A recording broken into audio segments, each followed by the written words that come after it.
अस्सलामु अलैकुम। आप सबका इस चैनल पर बहुत वेलकम है। आज की तारीख 20 मुहर्रम 1447 हिजरी, दिन बुध। इस्लामी तारीख। हजरत इब्राहीम अलैहिस्सलाम की दावत। जब हजरत इब्राहीम अलैहिस्सलाम ने अपनी कौम की शिर्क व बुत परस्ती और जलालत व गुमराही का मुशाहदा किया तो उन्हें सीधी राह पर लाने की कोशिश करने लगे। सबसे पहले अपने बाप को मुखातब होकर कहा, अब्बा जान, आप ऐसी चीजों की क्यों इबादत करते हैं जो सुनने देखने और बोलने की भी सलाहियत नहीं रखती, न ही वह नफा व नुकसान की मालिक हैं। वह चीजें बजाते खुद बेबस और लाचार हैं, उनमें अपने वजूद को भी बाकी रखने की ताकत नहीं है।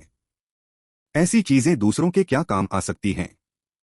अब्बा जान, सीधी और सच्ची राह वही है जो मैं बता रहा हूँ कि एक अल्लाह की इबादत करो, वही मौत व हयात का मालिक है। वही लोगों को रिस्क देता है, उसी के रहम व करम से आखिरत में कामयाबी मिल सकती है। वही हर एक को नजात देने पर कादिर है और वह जबरदस्त कुव्वत व ताकत का मालिक है। हजरत इब्राहीम अलैहिस्सलाम ने उसके बाद कौम के लोगों को भी इन्हीं बातों की नसीहत की, मगर अफसोस किसी ने भी आप अलैहिस्सलाम की दावत को कबूल नहीं किया। उनके वालिद ने तो यहाँ तक कह दिया कि इब्राहीम, अगर तू बुतों की बुराई से बाज नहीं आया तो मैं तुझे संसार कर दूंगा।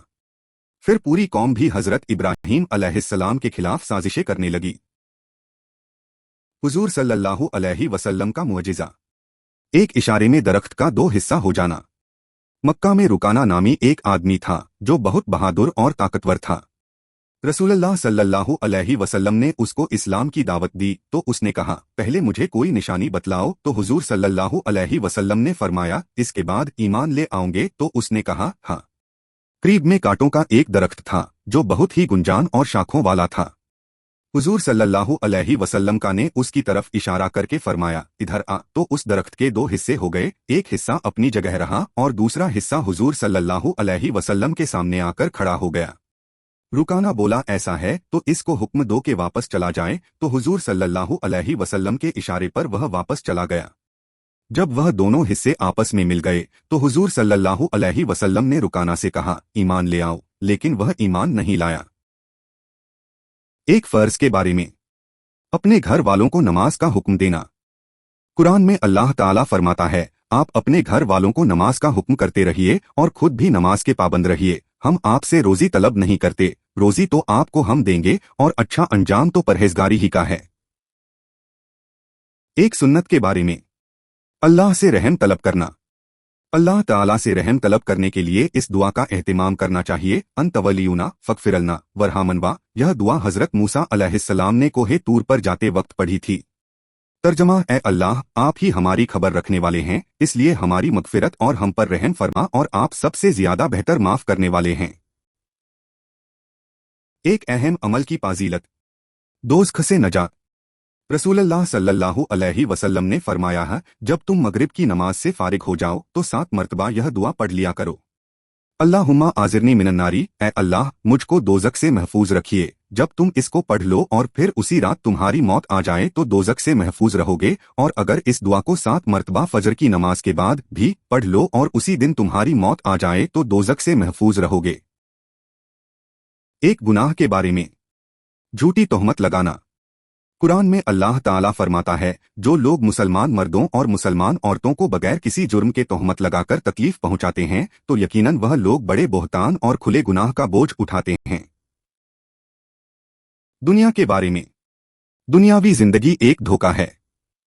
कुरान में अल्लाह ताला फरमाता है, ए लोगो, बेशक अल्लाह ताला का वादा सच्चा है, फिर कहीं तुमको दुनियावी जिंदगी धोखे में न डाल दे और तुमको धोखेबाज शैतान किसी धोखे में न डाल दे। यकीनन शैतान तुम्हारा दुश्मन है, तुम भी उसे अपना दुश्मन ही समझो।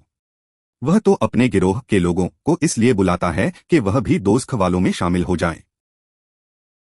आखिरत के बारे में। पुल सिरात से अल्लाह की रहमत से नजात। रसूलुल्लाह सल्लल्लाहु अलैहि वसल्लम ने फरमाया, क़यामत के दिन लोगों को पुल सिरात पर सवार किया जाएगा तो वह उसके किनारे से इस तरह से गिरेंगे जिस तरह से पतिंगे आग में गिरते हैं। बस अल्लाह ताला जिसे चाहेंगे अपनी रहमत से नजात अता फरमाएंगे। तिब्बे नबवी से इलाज। सफर जल पेयर के फवाइद। हज़रत तलहा रज़ी अल्लाहु अन्हु फरमाते हैं कि मैं रसूलुल्लाह सल्लल्लाहु अलैहि वसल्लम की खिदमत में हाजिर हुआ तो आप सल्लल्लाहु अलैहि वसल्लम के दस्ते मुबारक में एक सफर जल बही था। پھر آپ صلی اللہ علیہ وسلم نے فرمایا، طلحہ اسے لو کیونکہ یہ دل کو سکون پہنچاتا ہے۔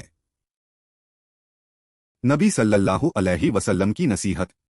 رسول اللہ صلی اللہ علیہ وسلم نے فرمایا، میری طرف سے دین کی بات لوگوں کو پہنچاؤ اگرچہ ایک ہی آیت ہو۔ آپ سب کا بہت شکریہ۔ امید ہے آپ میرے ساتھ جڑے رہیں گے اور میرے چینل کو اپنے دوستوں اور رشتہ داروں کے ساتھ شیئر کریں گے۔